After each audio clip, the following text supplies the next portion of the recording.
นายฉลาดส่งเสริมศิลปินแห่งชาติ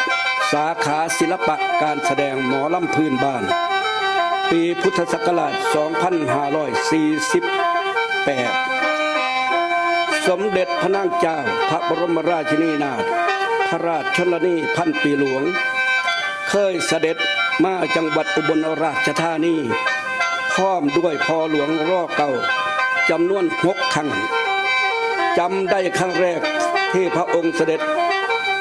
ข้าพระเจ้าอายุได้เพียง8 ปีเท่านั้นอยากเห็นตั้ง2 พระองค์มากจึงเดินทางมาจากบ้านหนองบ่อตำบลหนองบ่ออำเภอเมืองอุบลจังหวัดอุบลราชธานีเป็นเส้นทาง18 กิโลเมตรเพื่อชื่นชมพระบารมีองค์พ่อหลวงแม่หลวงของเฮาจากที่ตัวข้าพเจ้าตัวเล็กมีคุณพี่พดุงส่งเสริมเอาขึ้นชี้ข้อเพื่ออยากจะให้เห็นบารมีได้ชมบารมีของพระองค์ท่านทั้งสองพระองค์เป็นแม่ของแผ่นดินที่มีพระสิริโฉมที่งดงามมีความเมตตาต่อภัยฝ่าประชาชีบัดนี้พระองค์ได้จากพวกเราไปสู่สวรรคาลัยแล้วเพื่ออาลัยและทรงดวงวิญญาณของพระแม่หลวงข้าพเจ้านายฉลาดส่งเสริมจึงขอล่ำอาลัยทรงดวงวิญญาณแม่สู่สวรรคาลัยได้ณโอกาสนี้ครับ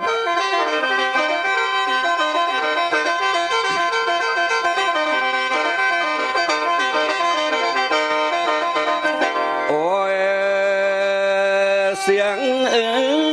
สียงเสียงพระศกได้ก่อนให้ประชาชนเจ้าไทยอะไรยิ่งได้ฮอนหำพระศกได้ก่อนเจ้าไทยใส่สุดดำผ้ากันให้สะเอิน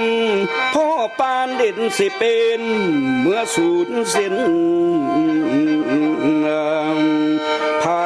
แม่ไทยแสนอะไรโอ้ยน้อยโอ้ยลานะ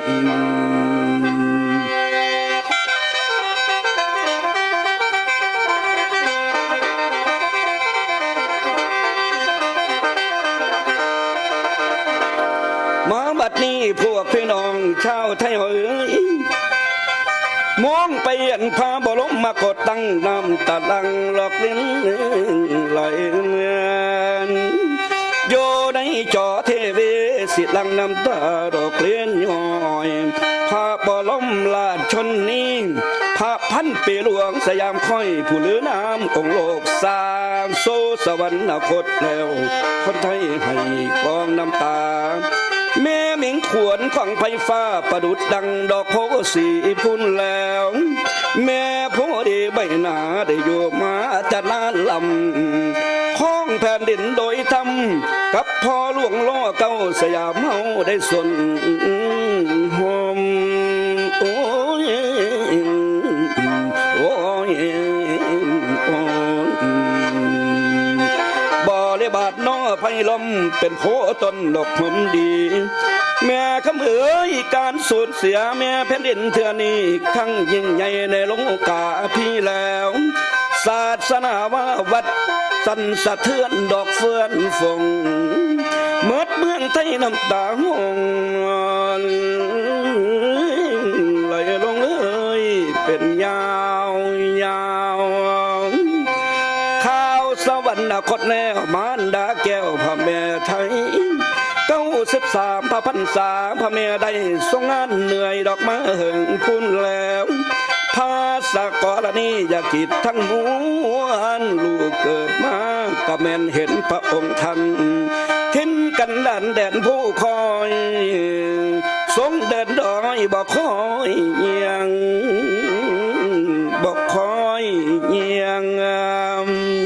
เตียดตามเฮียงพระบาทเจ้าองค์ล้อเก่าพระพ่อไทยพระรำเล็ดแม่ให้ใบผ้าไม่แห้งลายคงกาดนี้แล้ว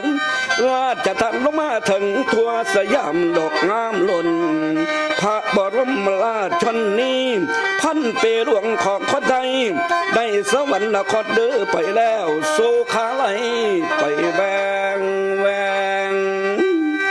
น้ำตาคนไทยไหลบ่แห้งฝูงถ้วยไทยใส่สุดดำได้เวลาดวงลำแม่มาจากไรนี้โซสวรรค์ข้าไรพวกหัวไทยเนื้อน้ำตายังอ่อยแม่แผ่นดินสยามคอยนางได้ทรงงามนั่นหนักหน่วงลูกเกิดมาเห็นแม่ยายเสด็จพายอยู่บ่อเสา93แมงพันษา